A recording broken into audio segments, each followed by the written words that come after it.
ktbl means knit through the back loop, whereas normally you'd knit through the front loop. This creates a slightly twisted stitch, and it's often used to create a twisted rib pattern, or if you're knitting a scarf, it's a lovely way to knit the last stitch in a knitted row to give a nice neat finished edge. It's also possible to purl through the back loop, but I'll show you how to knit. When you reach the point in your pattern where it says ktbl, so you might have already knitted a few stitches in this row, making sure your yarn is at the back of your piece, insert your right needle into the back loop of the next stitch on your left needle. Then wrap your yarn around the back of your right needle as normal, pull your right needle through and slide that stitch off.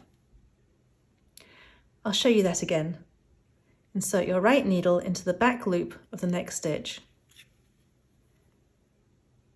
Wrap your yarn around the right needle as normal, pull your right needle through and then slide that stitch off.